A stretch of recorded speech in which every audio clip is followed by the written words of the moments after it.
Hello, children. How are you all? I hope you are staying at your home along with your parents and safe. I know you guys are missing your school, right? Yes, even we are missing you a lot too. So, we have got another way to get connected. That is through this video.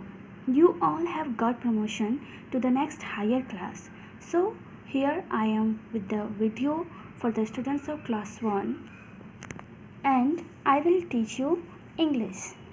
So, what I am going to teach you is from this English today, and this is your reader book. Okay, in this book we will read our first chapter, which is The Giant Gorilla. Okay, this is a poem which is written by Martin Honeysett. इस poem के जो poet हैं यानी कि कवि हैं जो वो कौन है? मार्टिन हनीसेट. ओके, अब आप लोगों को एक सजेशन दूंगी कि आप लोग पेंसिल ले लीजिए और कुछ उसके साथ नोटबुक भी ले लीजिए, और मैं जैसा जैसा ये पोएम को रिपीट करूँगी आप उससे खुद से भी पढ़िएगा, ठीक है? Okay, let's start. A giant gorilla came to tea. Whoever asked him, it wasn't me. He came in through the kitchen wall. It took 6 chairs to sit him all. He drank his tea straight from the pot, and sandwiches he ate the lot. After that, he at last decided to go. Who invited him? I'd like to know. Okay, आप ऐसे ही धीरे धीरे करके इस poem को पढ़िएगा और याद कीजिएगा. अब चलिए इसका मीनिंग हम लोग समझते हैं कि ये जो मार्टिन हनीसेट हैं इस पोएम के थ्रू क्या कहना चाहते हैं, क्या समझा रहे हैं. ओके, वो कहते हैं क्या, पहला पैराग्राफ और ये क्या है, दूसरा पैराग्राफ. हम लोग जब भी कोई पोएम पढ़ते हैं तो एक स्टैंजा उसको बोलेंगे जिसमें 4 लाइनें हों. Line 1, line 2, line 3 and line 4. ये चारों लाइन मिलकर क्या होंगे, फर्स्ट स्टैंजा. और उसी तरह जब ये हम लोग नीचे वाले लाइंस को देखेंगे तो ये कुछ दूरी के बाद लिखे जाते हैं, और ये लाइन क्या है, number 1 line, number 2, number 3 and number 4. ये हमारा दूसरा स्टैंजा हुआ. ओके, ठीक है. चलिए पहले स्टैंजा की ओर हम लोग बढ़ेंगे और इसे समझेंगे कि ये क्या कह रहा है. A giant gorilla came to tea. अच्छा, इस पोएम को पढ़ने से पहले अब एक वर्ड है गोरिल्ला. गोरिल्ला आप लोग जानते हैं क्या होता है? यस, आपने इसे जू में भी देखा होगा. गोरिल्ला एक बंदर की प्रजाति का एनिमल है, ठीक है, लेकिन वो बंदर से कई गुना बड़ा होता है साइज में. A giant gorilla came to tea. एक बहुत ही विशाल गोरिल्ला चाय पर आया, यानी कि चाय पीने के लिए आया. Whoever asked him, it wasn't me. ठीक है, और जो कोई भी उसे चाय के लिए पूछा वो मैं तो नहीं था. He came in through the kitchen wall. और वो किस रास्ते आया था, जो रसोई घर होती है किचन वॉल, उसका उसका दीवार वो तोड़कर आ गया था. It took 6 chairs to sit him all. और उस गोरिल्ला को बैठने के लिए 6 चेयर्स की ज़रूरत पड़ी. सोचो वो कितना बड़ा होगा, कितना विशाल होगा कि उसे बैठने के लिए कितने चेयर्स की ज़रूरत पड़ी, 6. Yes, he drank his T straight from the pot. अब दूसरा स्टैंजा में पहला लाइन क्या बोल रहा है कि वो चाय पीना शुरू किया, लेकिन सीधे किसे पीना शुरू कर दिया, पॉट, जिसमें हम लोग चाय बनाकर रखते हैं. ना वो कप का प्रयोग किया, ना ही ग्लास का प्रयोग किया, ना ही किसी बाउल का प्रयोग किया. वो सीधे क्या किया, जो चाय की बड़ी सी पॉट होती है, केतली होती है, उसी से वो पीना शुरू कर दिया.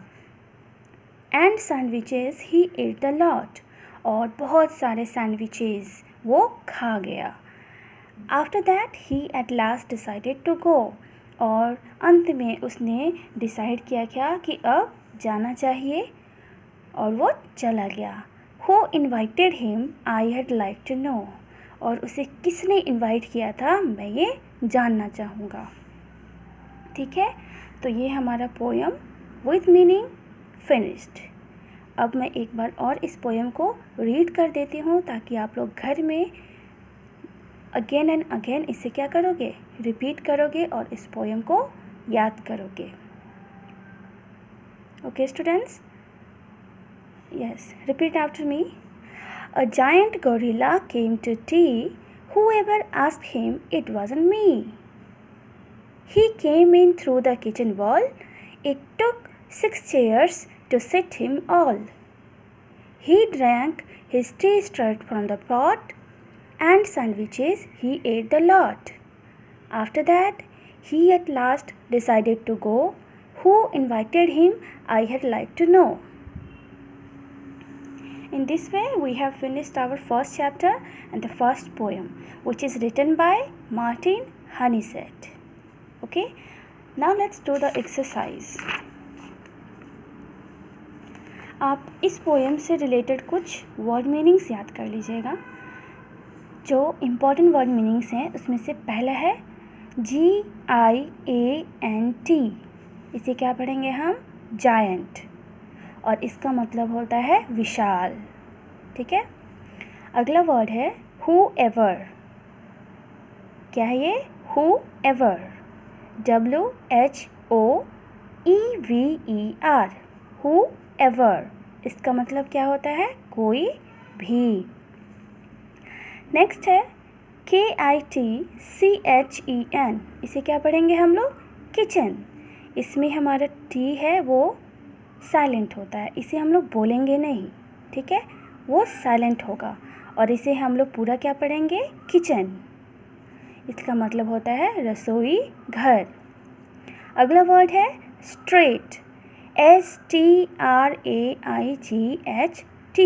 स्ट्रेट।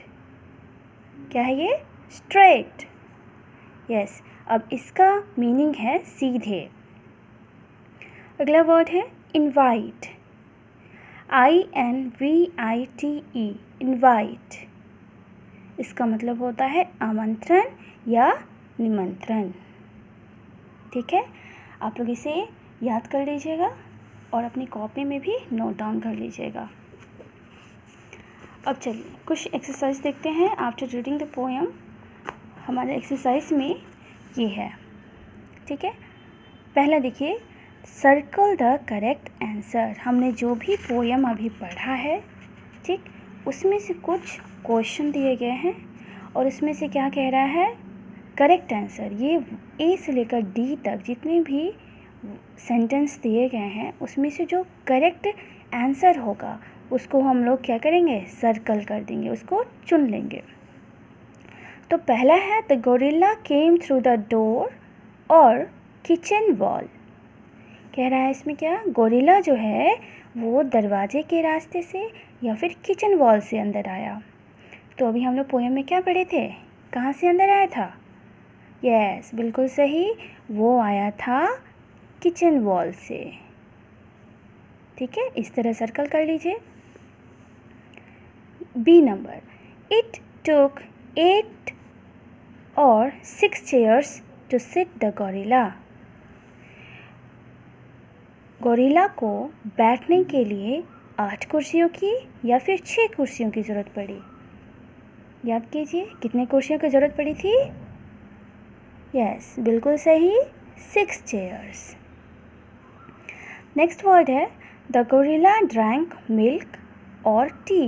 गोरिल्ला ने क्या पिया, मिल्क पिया या फिर चाय पिया, तो उसने क्या पिया था, टी, बिल्कुल सही। द गोरिल्ला केम विथ और विदाउट इन्विटेशन। गोरिल्ला आया था बिना इन्विटेशन के या फिर उसे इनवाइट किया गया था, तो वो उसको किसी ने इनविटेशन नहीं दिया था, इसीलिए वो आया विदाउट इनविटेशन.